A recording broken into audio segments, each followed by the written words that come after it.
All right. So hello, everyone. Thank you so much for attending this Zoom. Um, so my name is Dr. Bassel. I don't know. I think majority of you guys might know me or know my name. So today, um, I like this topic personally. I've been known of this material for like past few years. Tried implementing it maybe a few times, but not on regular basis. So I wanted this material, but maybe to be well understood and maybe start actually using it in our practice. And maybe Dr. Hassan would actually be convinced using this material. So my topic in the name, the title is the use of silver diamine for dental caries management in children and adolescents. All right, so let's start with like dental caries. Dental caries is a chronic, non-communicable disease that affects people of all ages worldwide. So back in 2011, 2012, it's reported like 9 out of 10 adults were affected by caries in the States. And in 2015-16, approximately 4 of 10 young children were affected by dental caries. So caries, basically, it's caused by frequent acid production. So the mechanism of this would cause a shift in the demineralization, remineralization equilibrium, and this would result in loss of any tooth minerals. So in general, we're going to be talking about like cavitated, non-cavitated. What are we going to do if it's non-cavitated? What am I going to do if it's cavitated? We're going to go through each material, material that can be used in order to arrest, reverse, or are we going to be treating this cavity if it's cavitated or not? So basically, as a general definition of what's non-cavitated and what's cavitated. So the non-cavitated lesions are like also known as incipient caries. The non-cavitated is described as surfaces that appear microscopically intact and without clinical evidence of cavitation. While, while cavitated is described as carious lesions with surface that is not intact and with distinct discontinuity or break in the surface integrity. So non-cavitated lesions do have the potential of a reverse by chemical intervention, or at least arrested either by chemical or mechanical interventions, while cavitated lesions are less likely to reverse or arrest without interventions. So just before we start with the results of the panel, the expert panel, what they wanted us, like they're recommended to use this material or not, is should we arrest it or reverse the lesion, or are we treating it? So there's like a table that we're discussing the certainty of the proposed treatment. Is it a high, moderate, low, a very low, or are we going to recommend it? Is it a strong recommendation or a conditional recommendation to use what we're implementing for the guideline that they want to actually use and to develop a clinical practice guideline for us?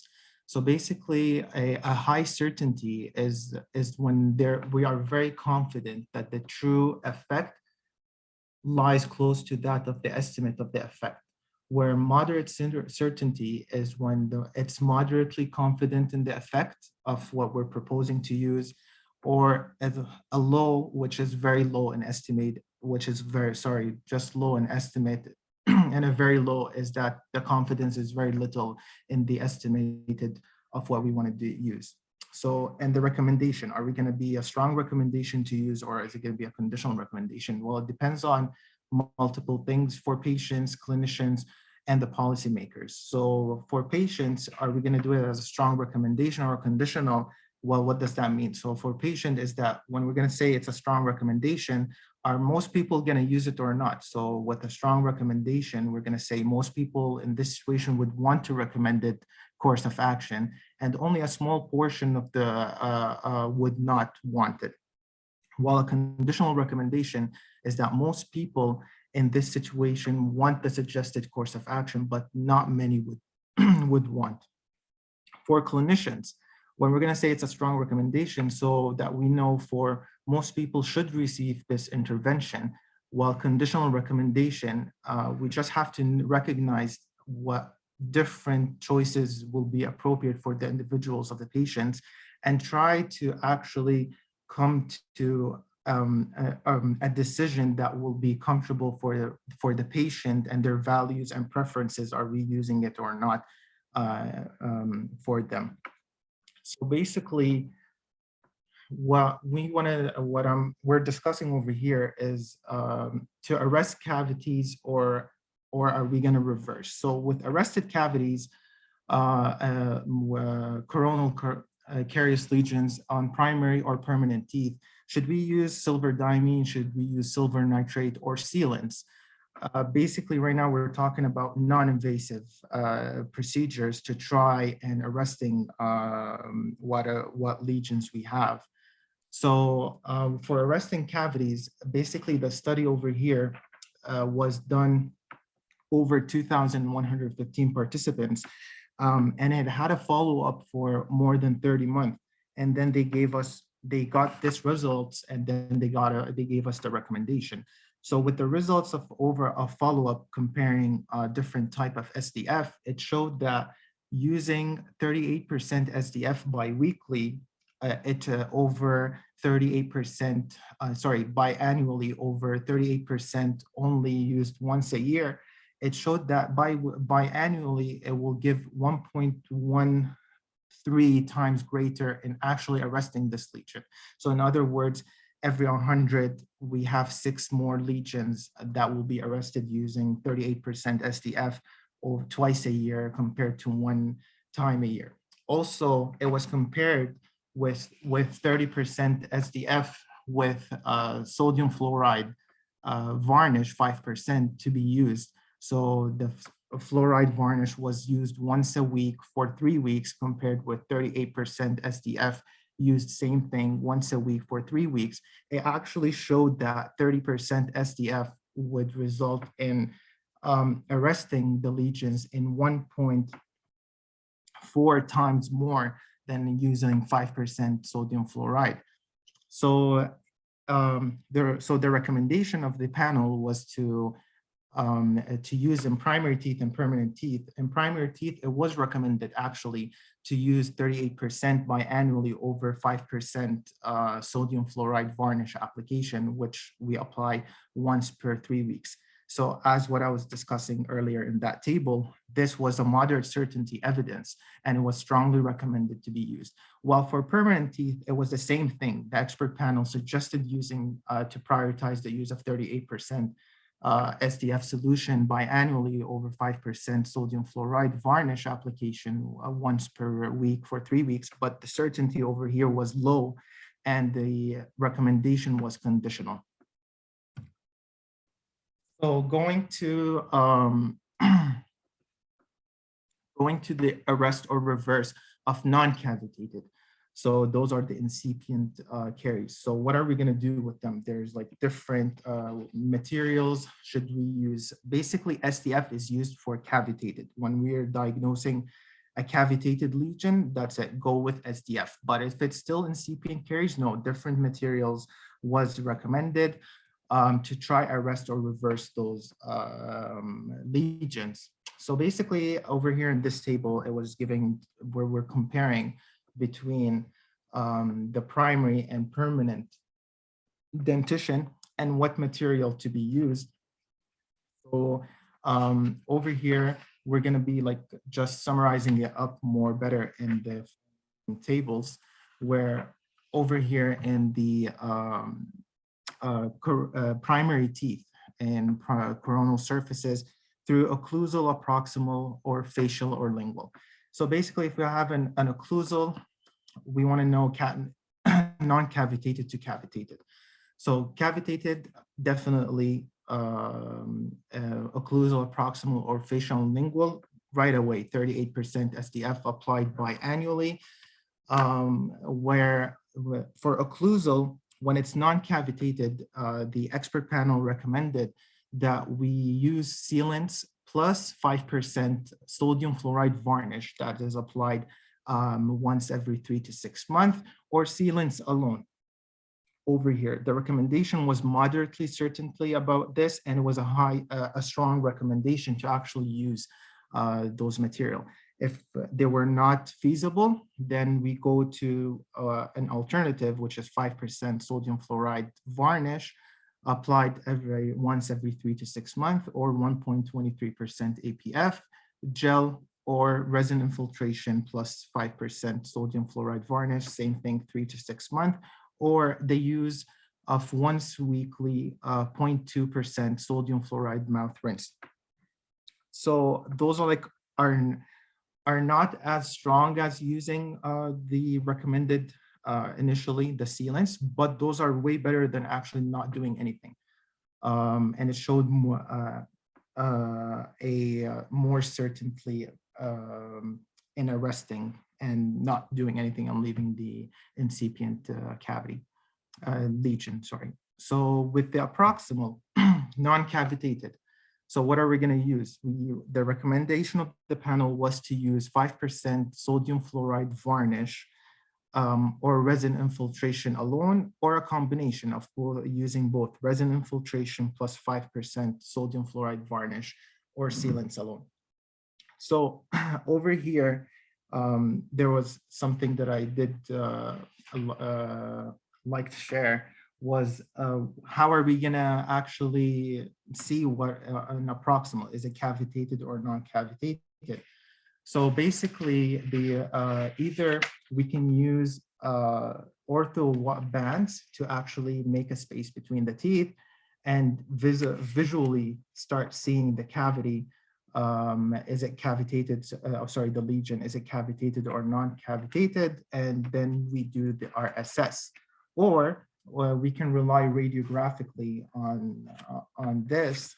Basically, the panel emphasized that when we want to, on radiograph, is it going to be cavitated or not? They were emphasizing that the lesions that appear limited to the enamel and the outer 1/3 of the dentin on good, proper bite wings radiographs were most likely non-cavitated. And the clinician should prioritize the use of the non-restorative interventions and procedures over here. So regarding the facial or lingual, so same thing, cavitated, 38% SDF to be used, or non-cavitated. The non-cavitated was to use 1.23 APF gel or 5% sodium fluoride varnish. Over here, the certainty was low and moderate to low certainty, and the condition was, and it's a conditional recommendation for the non-cavitated for facial or lingual. So for permanent teeth, same as for primary dentition, with the occlusal, proximal, or facial or lingual, cavitated treatment is 38% sodium SDF, silver diamine fluoride, biannually, and occlusal for the non-cavitated to be used sealants plus 5% sodium fluoride varnish or sealants alone, or we go and use, if it's not feasible, to use 5% sodium fluoride varnish or 1.23 APF gel, which is applied once every 3 to 6 months, or use a 0.2% sodium fluoride mouth rinse, which is applied once weekly. Rinse with it. So this is a moderate certainty, and it's a strong recommendation for the treatment. For a proximal, Same thing, non-cavitated, we use 5% sodium fluoride varnish or resin infiltration alone, or a combination of resin infiltration plus 5% sodium fluoride varnish or sealants alone. The certainty over here was low, very low certainty of this would actually cause arrest of proximal cavities within um, um, in the permanent dentition, and the recommendation was conditional. Facial or lingual. So with the facial or lingual, the non-cavitated, it was recommended to use 1.23 APF gel or 5% sodium fluoride varnish. The certainty over here was moderate to low, and it was a conditional recommendation.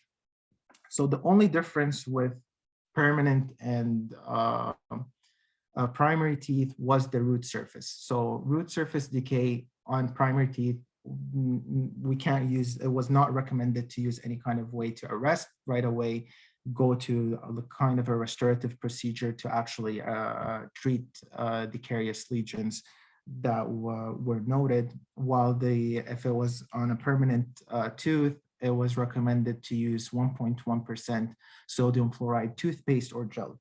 But over here, the certainty was low regarding this, or the conditional, the strength was a conditional strength on this. If this is not feasible for a toothpaste to be used, we use 5% sodium fluoride varnish, or actually 38% SDF solution plus potassium iodide, or 38% solution SDF alone, or 1% chlorhexidine plus 1% thymol varnish. All right, so to right now talk about silver diamine fluoride. So silver diamine fluoride was actually implemented first in Japan. It was used for over 40 years. It was used to arrest both caries and to reduce hypersensitivity in primary and permanent teeth. Then it was implemented in Australia and then China. And then the states approved the use of silver diamine fluoride in 2016 for treatment of hypersensitivity. So the exact mechanism of the SDF is still not understood. So how does it work?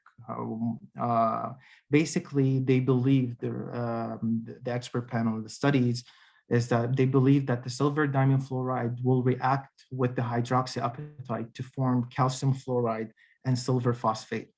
And that calcium fluoride will provide sufficient fluoride to form the fluoroapatite, which is less soluble than the hydroxyapatite in an acidic environment. So one of the main disadvantages of using the silver diamine fluoride is the discoloration that happens on the demineralized cavitated surface.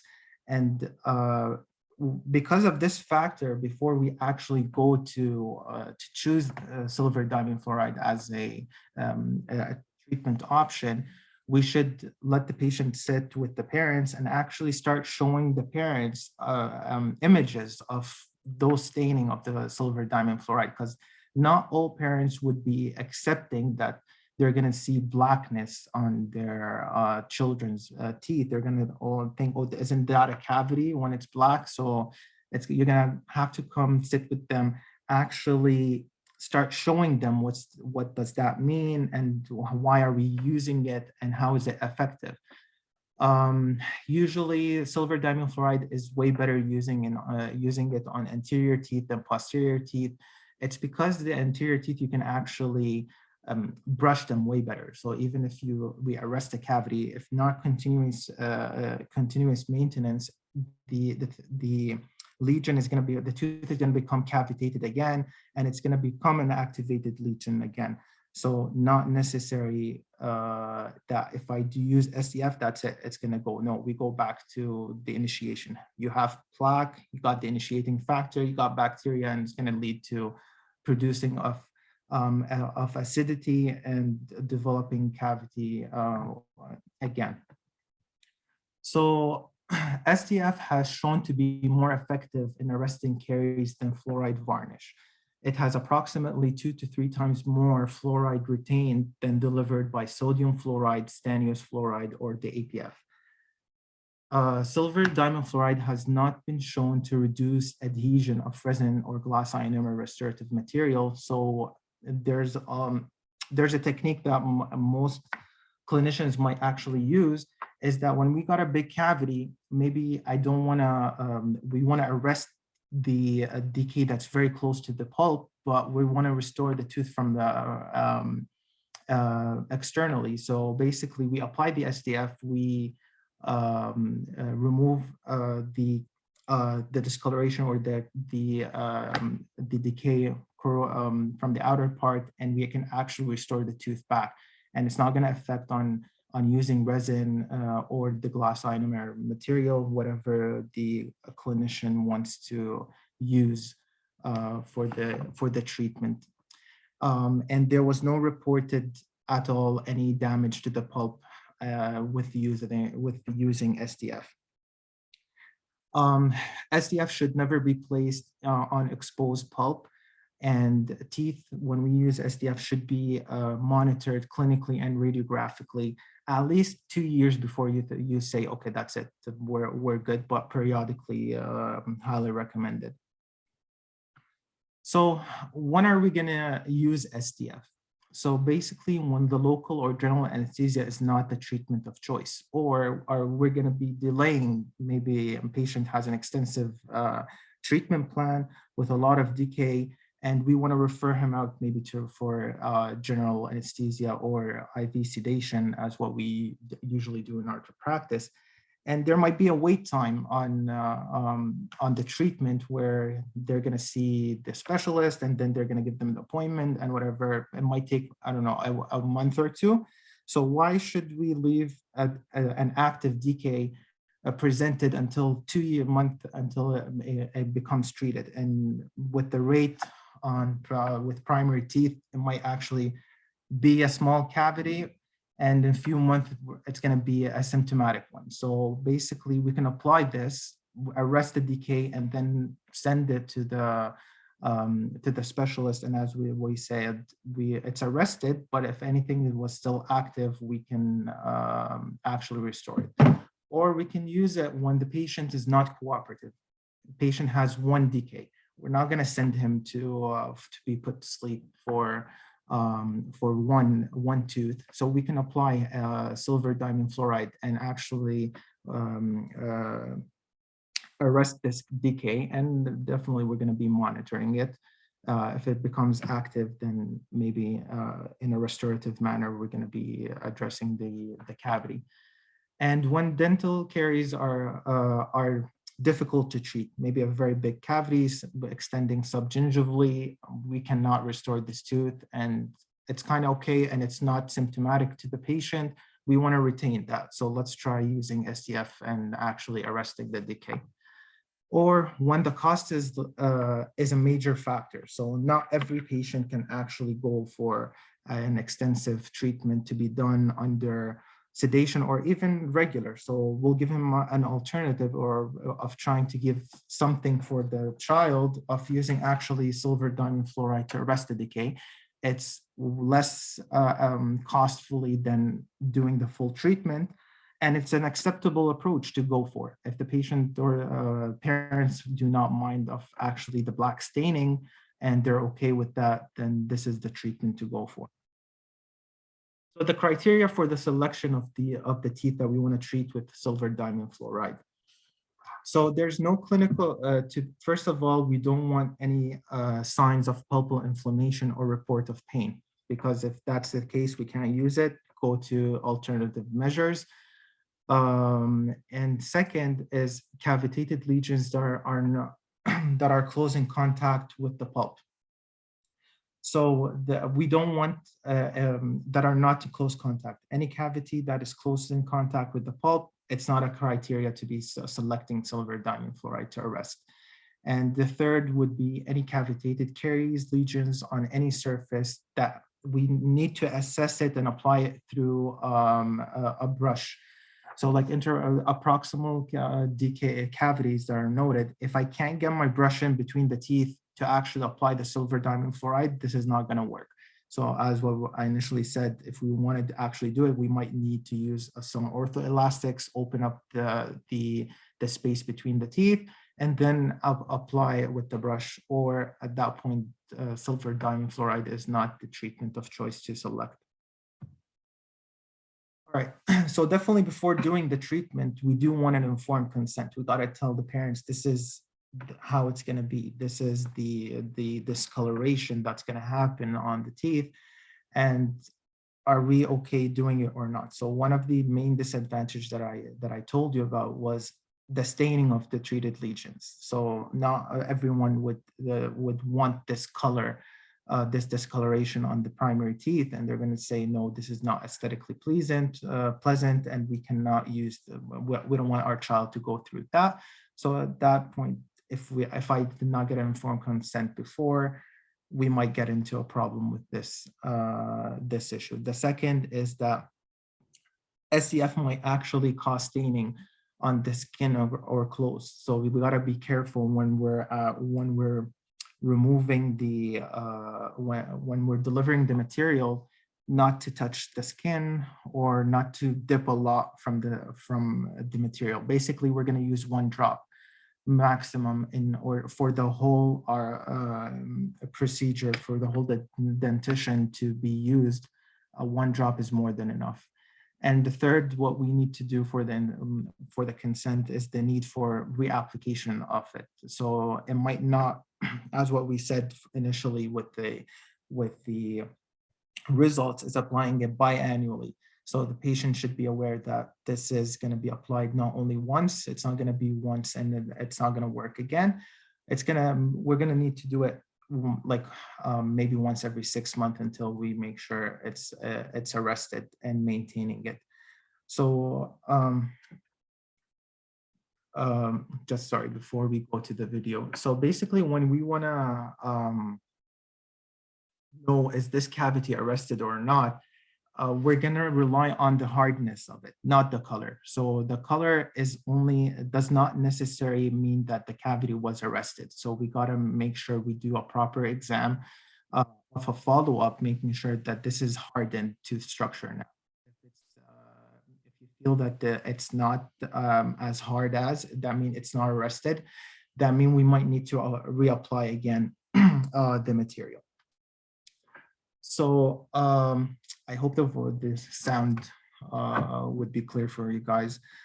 This is only like a short video from the ADA. They were basically summarizing up what I just explained and how are we going to use the material and how to apply it. And I'm not sure if it's going to work. Let's hope it's going to work.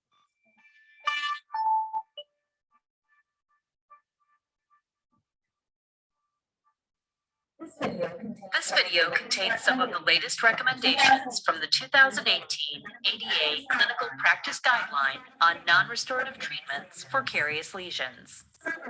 Silver diamine fluoride, or SDF, has been used in other countries for decades.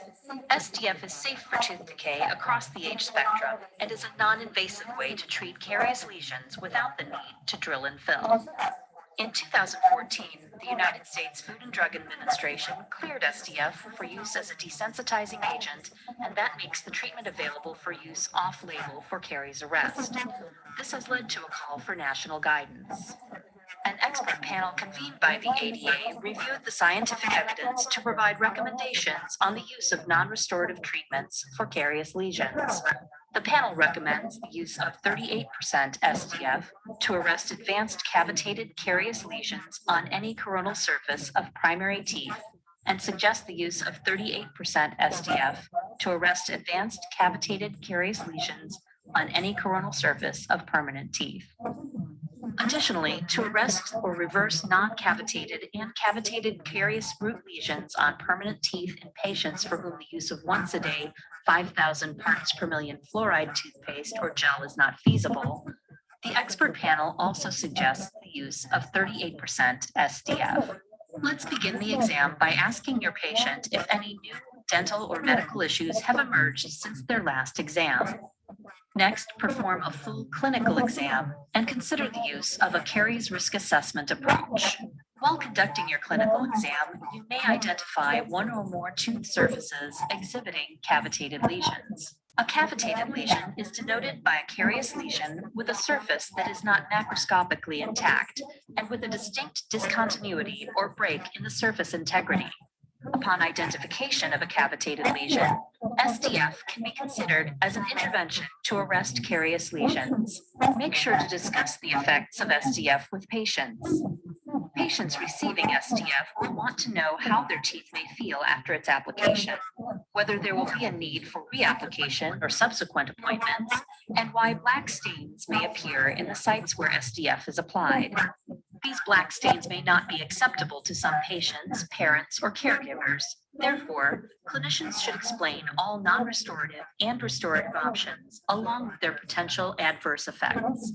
Clinicians should also request oral or written informed consent from all patients before treatment. Once SDF application is agreed upon, it's important to follow the proper 4-step process. Step 1, carefully set up your workstation. Clinician and patient should protect their eyes, and only a drop or two of SDF solution is needed for treatment. Step 2, check the cavitated lesion for food residue or gross plaque. If present, remove it with a microbrush or cotton pellet till exposed dentin is visible. Dry the site of the lesion by patting down the area with gauze or cotton. Step 3, with the site now clean and dry, brush SDF onto the exposed dentin. Move the tongue and lips as necessary and use careful strokes. If needed, remove excess solution with gauze. Step 4, allow SDF to dry on the lesion for 1 minute if possible, making sure that the lesion site does not come in contact with the gums, tongue, or lips. As the SDF dries, you will likely see the lesion darken. Patients should be monitored short-term, and reapplication of SDF should occur within 6 months to a year. Treatment can be concluded when the treatment surface is hard upon probing. This indicates that the lesion is arrested and not progressing. Let's review the key takeaways. Practice informed consent. Prior to SDF application, explain potential side effects such as the blackening of tooth surfaces treated with SDF. Ensure that patients and their caregivers are aware of all non-restorative and restorative treatment options available.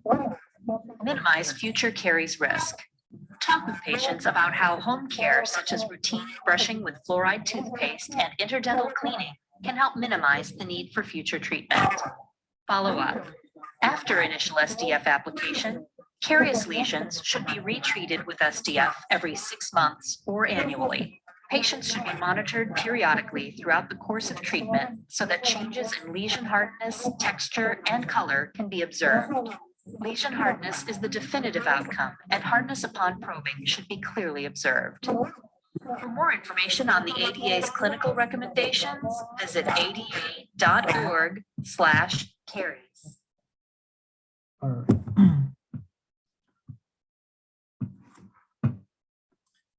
So clinical application of the floor of SDF, we just went through the video, and the follow-up. So when we want to follow up, first, initially, we're going to follow up after 2 to 4 weeks after the initial treatment and check arrest of the lesion. And as what we discussed, the arrest would be the hardness of the lesion, not the color. The reapplication of SDF may be indicated if treated lesions do not appear arrested, dark, and hard. Caries lesion can be arrested after treatment with SDF. And when lesions are not restored after SDF, biannually application versus a single application is recommended. So this is like a short brief about SDF. Hope you guys enjoyed it. If any questions, please let me know. Thank you so much, Dr. Bassel. I know I enjoyed it.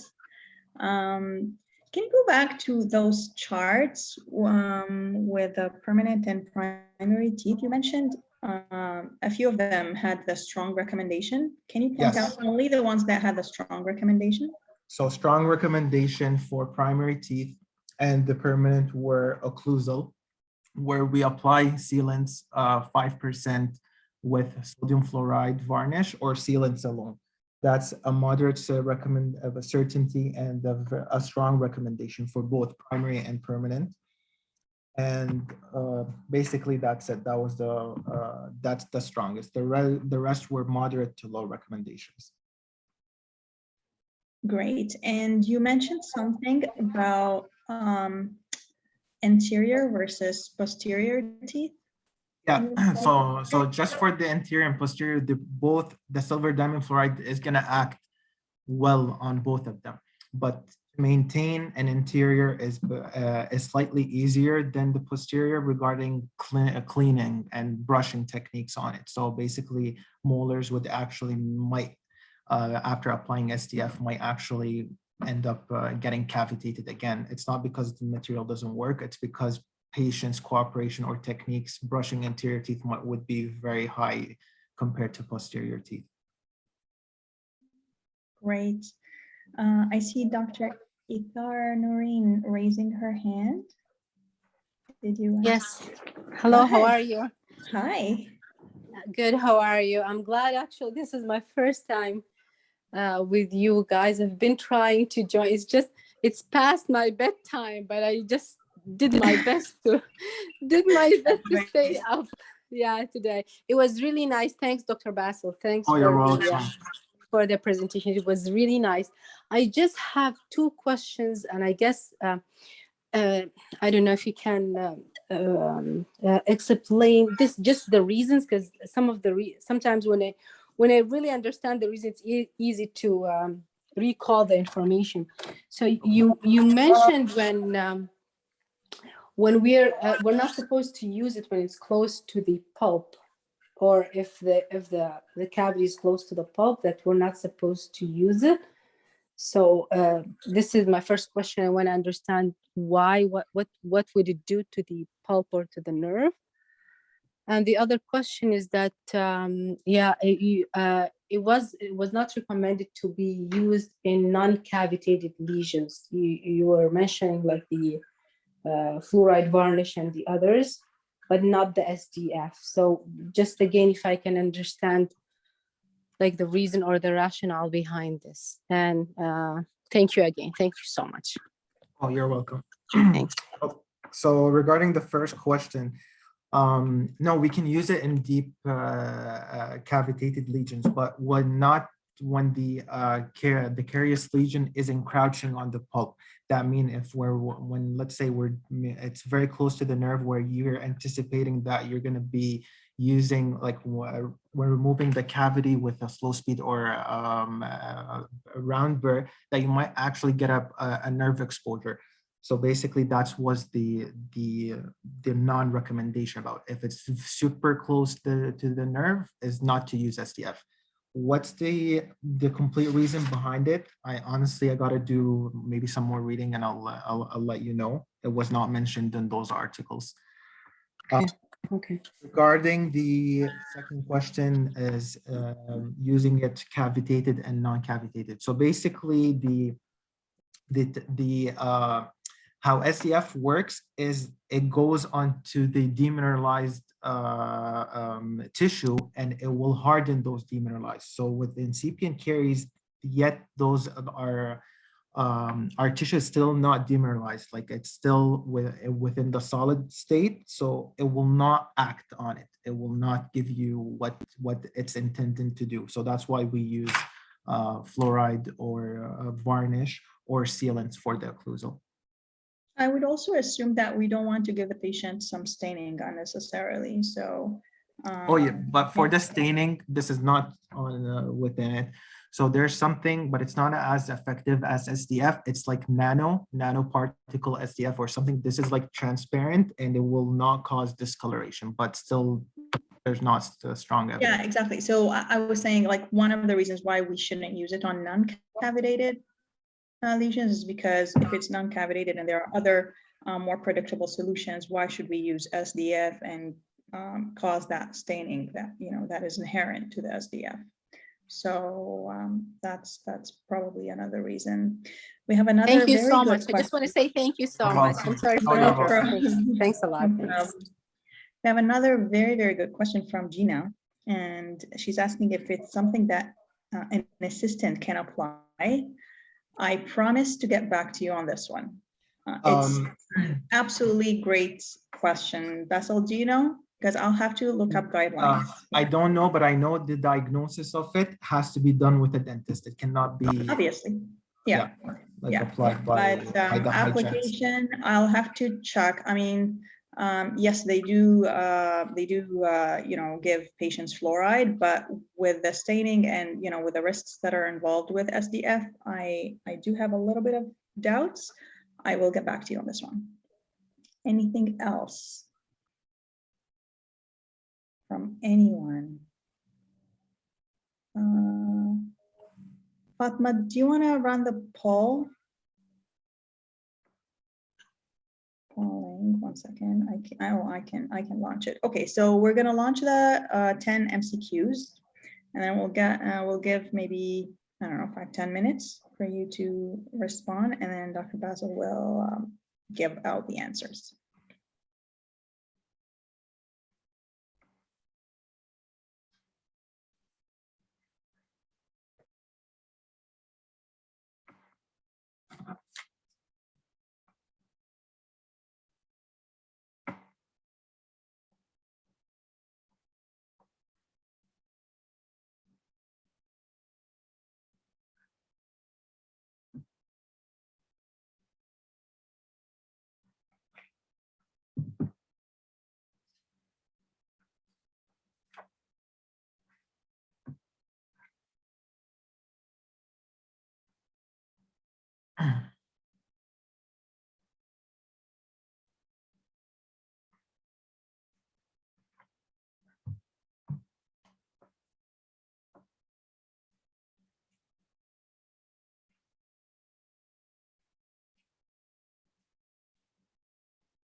Okay, so I think we have 16 responses.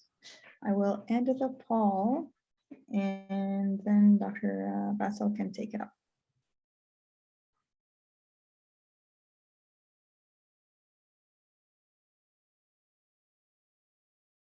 Dr. Bassel, can you see the Yeah. results? Yes. Yeah, so question number one, non-cavitated lesion can be described as a surface that appear macroscopically intact and without clinical evidence of cavitation. This is true. SDF could be used for the following, except with local general anesthesia is not preferred. We can use it when a patient is not able to cooperate with treatment. It's an indication. When it is necessary to offer a less costly alternative, it is an indication. With treatment of exposed pulp, this is a contraindication, so we cannot use it over here. To arrest facial or lingual non-cavitated lesions on primary teeth, we use 1.23% APF gel. To arrest cavitated coronal surface lesion, we use SDF. Always with cavitated, we go with the recommendation of the panel, 38% SDF. SDF has shown to be more effective for arresting caries than fluoride varnish, true. Criteria for tooth selection for SDF. Clinical signs of pulpal inflammation, no. Non-cavitated lesions, it's for cavitated, and the correct answer is any cavitated lesion on any surface as long as it can be, I can't see the remaining. So the SDF informed consent includes, it is all the above, expected staining, potential staining of skin and clothes, the need for reapplication for disease control. So change of lesion color to black is acceptable method to judge arrest of the lesion. So this is false. It's not only the change of the color, you gotta look for the hardness as well. So number 10, carious lesion cannot be restored after treatment with SDF. This is false, we can. So these are the answers for all the questions.